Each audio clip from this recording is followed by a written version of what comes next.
muy wax tey jii ci liste bi junj nañ ko sànq Bakary est-ce qu'on peut s'attendre à de réels changements tey jii wala lan la ñu war a xaar tey jii ci liste bi Aliou Cissé nar a joxe ci kanam tuuti. Bon, je pense pas que dina am changement parce que ñëpp xam nañu Aliou Cissé ni c'est un conservateur bu ñu jëlee groupe am bi mu nekkee fii ba léegi il garde au moins 92% de l'ossature de son groupe. Donc ce n'est pas aujourd'hui la veille de la compétition qu'il va essayer de changer de fusil d'épaule. Non, fu mu nekk nii lu ñu jàpp ni mooy Aliou Cissé continuité lay def mais particularité bi mooy sur chaque compartiment jëm na trouver li nga xamante ni mooy pièce de rechange c'est-à-dire il va avec 27 joueurs dont 4 réservistes yi nag loolu mooy information bu majeure mooy ci góol yi il a choisi le longiligne gardien du Casa Sport c'est-à-dire Alioune Badara Fati ci défense bi nag mu jël ñaar ki nga xamante ne mooy Naby Sarr xamante ne moom presque depuis 1 an et demi ñëwatul équipe nationale ak Moutarou Baldé bi nekk Teungueth FC donc militaire am daf ko jéggi ci kaw mu jël ki nga xamante ni mooy Opanguet donc je pense que loolu mooy particularité liste Aliou Cissé bi mais sinon ñeneen ñi yëpp rien ne change donc il y aura pas de nouveauté et ñëpp ñuy ñëw ils ont l'habitude de la maison donc ce qui veut dire quelque part que moom jàpp na ni warul changer équipe am puisque depuis 2 ans mu ngi cheminer ak li nga xamante ni mooy groupe bi donc l'un dans l'autre c'est vrai à un moment donné on peut déplorer l'absence de Krépin Diatta mi nga xamante ni il apporte un équilibre sur le plan offensif malheureusement il s'est fait opérer du ligament intérieur gauche de son genou gauche donc tey loolu mooy fausse note bi te tamit on croise les doigts pour Ismaïla Sarr mi nga xamante ni démb la commencé. pour sax ci cas Ismaïla Sarr avant mais déjà dégg naa la nga wax 27 ensuite réserviste parce que on comprend pas vraiment parce que CAF dafa waxoon au début am nañ possibilité yóbbu 28 ça veut dire que 28 yooyu soo ko yóbbee est-ce que tu vas amener 28 joueurs ñu dem pendant toute la compétition ñu nekk ak équipe bi et là tu me parles de réserviste yooyu dañuy toog xaar ba am ku blessé wala Covid pour ñu dugal leen wala comment ça va se passer. xam nga CAF de par 28 jours la wax. mais bu mu jàngatee situation bi mu ne léegi équipe yi mën nañu yóbbu ba 30 jours bu leen neexee. waaw bon mais tu as 23 jours minimum mi nga xamante ne war nga leen yóbbu. après les 23 jours bu la neexee ngay yóbbaale 7 autres jours ça fait mu nekk 30. mais Aliou Cissé si étude bu mu def dafa jàpp ni. pour que mu am cohérence de groupe bi il préfère ne pas amener 30 joueurs parce que règlement may na ko mu mën a indiwaat ñeneen ñi donc il préfère partir à la base il voulait partir avec 26 joueurs bu ñu waxtaanee seen biir nee nañu 26 joueurs c'est plus ou moins risqué nañ dem avec 27 joueurs maintenant est-ce que dina yóbbu les 4 autres réservistes teel a leer ci conférence bi mais ce qui est sûr et certain c'est que il part sur la base de 27 joueurs dont 4 réservistes c'est-à-dire les 23 joueurs ñi nga xamante ni ñoom ñooy liste officielle bi da leen di yóbbu les 4 réservistes yi ba xam da leen di yóbbu ou pas je ne sais pas peut-être dans 2 heures de temps Aliou Cissé nañu wax mais ce qui est sûr journal Record bind na ko Alioune Badara Fati Moutarou Baldé Naby Sarr ak Opanguet ñooy nekk les réservistes de Aliou Cissé. mais lan mooy risque bi parce que souvent aussi ni nga ko waxee am na coach yoo xam ne du ñuy bëgg di yóbbu liste élargie de compétition boo xamee ni day durer am na joueurs yoo xamee ni suñu jouewul tout ça loolu yëpp mën na andi maanaam mën na saper cohésion vestiaire bi est-ce que yooyu la ci xalaat est-ce que tamit c'est pas risqué nga jël ay joueurs génne leen ci groupe bi bàyyi leen noonu pour soo leen soxlaa nga mën leen dugal. waaw Cheikh li nga wax dëgg la parce que man fekkee naa mois de mars dernier bi nga xamante ne Aliou Cissé jëloon na quelques joueurs 24-25 joueurs pour ñuy dem football fi nga xamante ne mooy Congo entre temps Ligue Pro bu France génnee benn bataaxal bi mu xamal nit ñi ni bépp joueurs yu génne fi nga xamante ni mooy France pour ñëw uyu si seen équipe nationale que ce soit en France ou que ce soit en Europe ou en Afrique bu ñu ñibbi soit dañ leen di quarantaine soit ñu mettre leen ñoom yëpp dans un avion léegi fédération bu mu négocier à travers la FIFA ñu accepté leen ko bon Aliou bu mu doon dem yóbbu na 30 joueurs man gis naa ne cohabitation bi dafa xawoon doy waar trop même temps de jeu yeneen joueurs yi ci entraînement bi c'était ils avaient un temps de jeu plus ou moins familique donc duñ leen bokk lu bëre donc ñoom de facto ils se sentent complètement exclus du groupe te loolu dafa indi ay wax ju sew ci équipe bi je pense que je me rappelle en son temps bi ñu jógee foofu defoon nañu bokkoon nañu ci benn émission bu ñu doon fustiger un peu le comportement d'Aliou Cissé parce que loolu problème de gestion de groupe la cohésion bi et tout mais xam naa ne Aliou Cissé jàngat boobu la jël mu ne bii pas buy dem dina yóbbu équipe boo nga xamante ni ça ne sera pas plus ou moins élargi c'est vrai que il a la possibilité de le faire mais il préfère partir avec 27 joueurs mais tamit loolu laa wax est-ce que 27 joueurs yi dina leen yóbbu on ne sait pas est-ce que du wax ni bon j'amène les 23 joueurs au cas où il y a un cas de force majeure ma jëm a yokk au cas par cas. ci sélection bi daal taxaw par rapport ak éventuelle absence ou Ismaïla Sarr bi on évoque ou bien de Crépin Diatta moom nga xamante ne il est forfait on évoque de plus en plus l'arrivée de Ismaël Jacobs lan mooy pertinence su Ismaël Jacobs ñu indi ko ci groupe bi. bon man liir naa ko comme ñëpp bon mu xaw ma jaaxal tuuti parce que Ismaël Jacobs lu muy football déjà Monaco bëriwul de deux xamul groupe bi est-ce que il fera partie du groupe je ne sais pas et je ne suis pas sûr surtout que nee nañu ni Aliou Cissé continuité la bëgg a def gis nañu ku mel ni Opanguet ñi nga xamante ne ñoom miin nañu équipe bi bu ñu leen bàyyee ci touche yi parmi les réservistes jël Ismaël Jacob est-ce que dina nekk loo xamante ni lu pertinent la je ne suis pas du tout sûr moo tax bon je ne prends pas cette information. Et surtout que su naree ñëw je pense qu'il va falloir que mu renoncer à sa nationalité allemande. Ouais. Et puis ci timing bi ça me semble un peu juste. Voilà c'est surtout bon moo tax man ça peut mën na nekk mais bon man personnellement awma information boobu. moo tax ma ne te loolu ça ce serait risqué parce que mënoo def une compétition avec tout un groupe bu fi nekk ngay xaar ba dernier tournant li nga xamante ni moo gën a important ci compétition yi africaines yi mu ngi jul benn jour bu bees def ko te xam nañu ni pendant ce temps on parlait de quelqu'un comme Papa Aliou Ndiaye mi nga xamante ni moom au moins xam nga ñëpp xam nañu ni xejoon na ci équipe bi mais Aliou Cissé il est resté constant dans sa démarche c'est-à-dire depuis 2 ans mu ngi cheminer ak benn groupe te bëggu ci génnee kenn même su fekkente ni parmi ces joueurs là am na yeneen entraîneurs européens ñuy fustiger plus ou moins le comportement d'Aliou Cissé parce que jàpp nañu ni ku mel ni Moustapha Nam daf titulaire la France Paris FC mais bu ñëwee Sénégal temps de jeu ay 2 minutes la 5 minutes et tout donc coach am jëm na def pression mais Aliou Cissé nee na quelles que soient les circonstances dina yóbbu joueur bi parce que bokk na ci nga xamante ni mooy ossature équipe. alors ñi nga xam ne mooy Ismaïla Sarr ak Kalidou.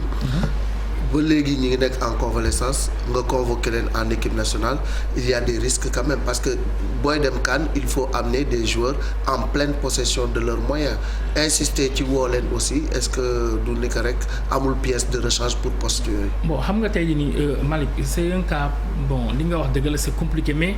ku mel ni Kalidou Koulibaly Claude Leroy wax na ko non seulement apportam sur le terrain. mais tamit xam nga c'est mën naa wax ni c'est l'un des leaders l'un des cadres du vestiaire donc tey nga am ko même s'il n'est pas à 100% de ses moyens ce serait bien mais je pense bien keroog waxoon naa ko fi benn émission sport à la une ni Kalidou Koulibaly il y avait pas péril en la demeure par rapport à son cas parce que commencé na daw il y a plus d'une semaine de cela donc ce qui veut dire moom il sera compétitif maintenant cas Ismaïla Sarr moo xaw a délicat mais tamit je pense que Watford bu ñu demee parce que Ismaïla Sarr journal record bi ne na ko il y a 10 jours de cela nii demoon na fi nga xamante ne mooy Barcelone pour jéem a xool est-ce que situation bi dina permettre ñi opérer tànk bi mais professeurs yi ko xool nee nañu non ce n'est pas la peine nañ ko bàyyi ñu def ko sous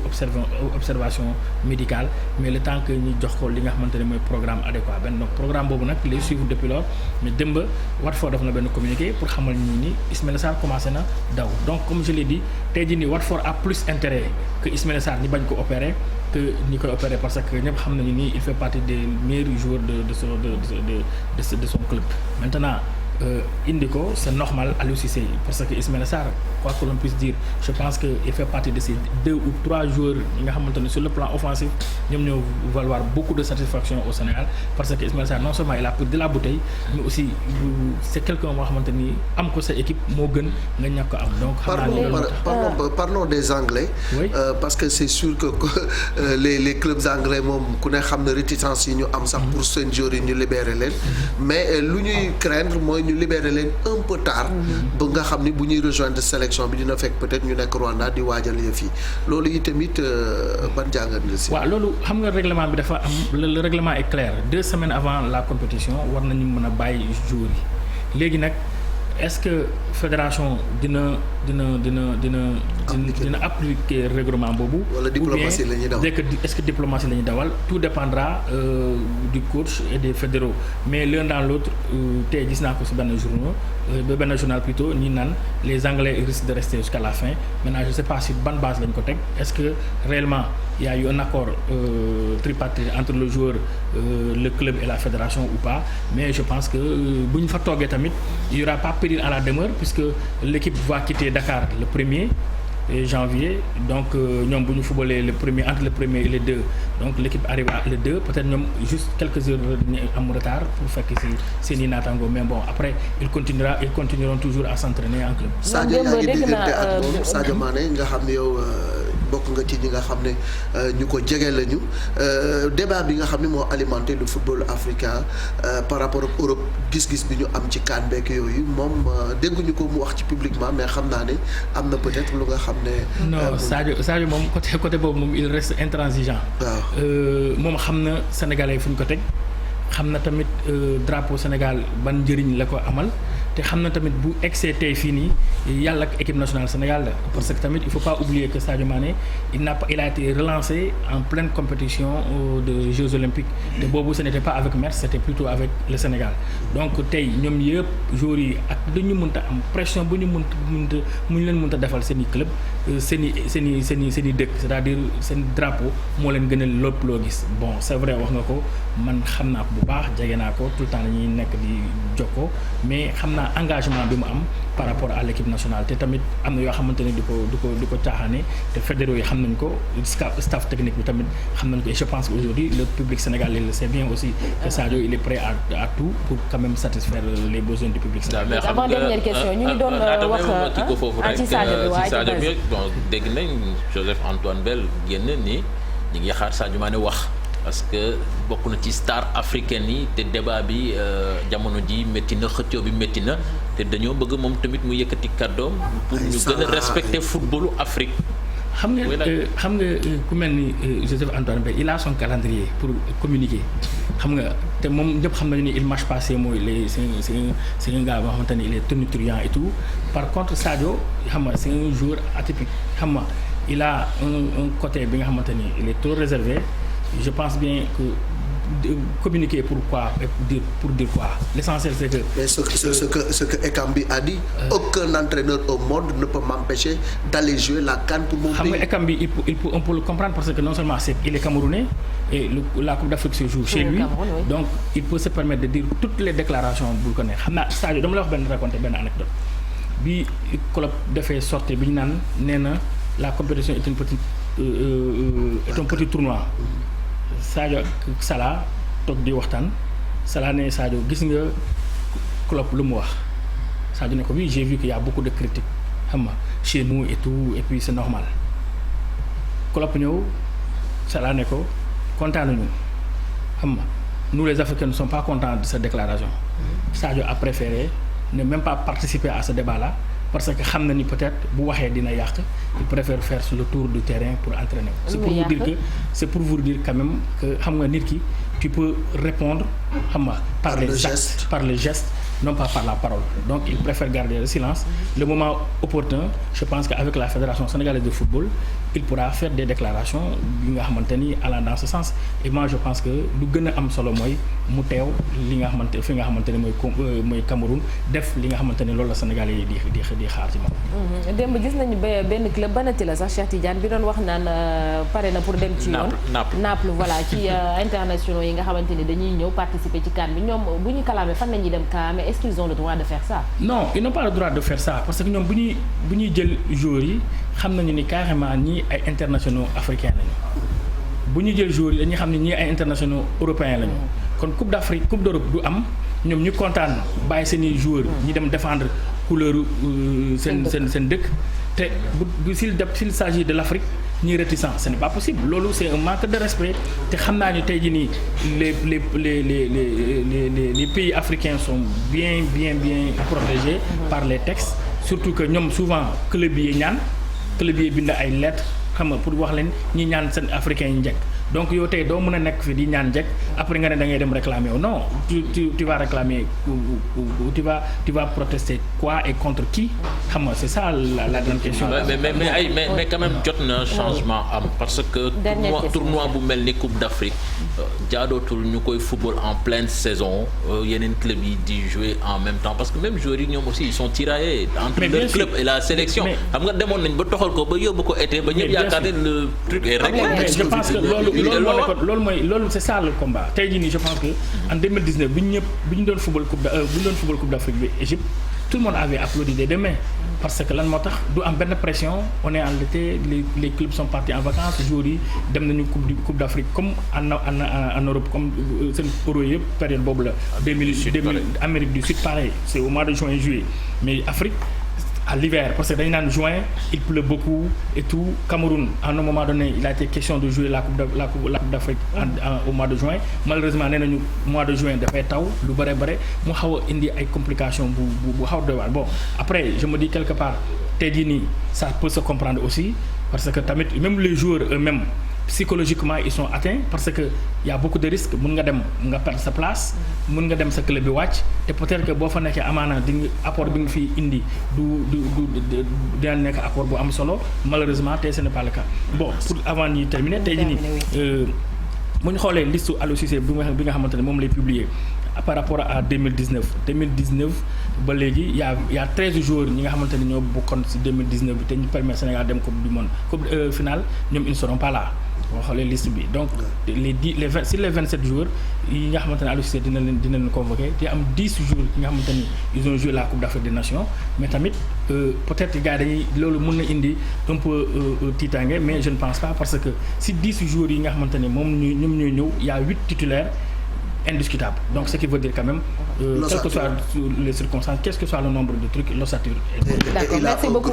Bakary il a un groupe quand même bu nga xam de toute ne façon sur le plan de la qualité rien à dire 10 heures inchallah El Hadji Malick ak édition spéciale n'est-ce pas bi ñu ciy def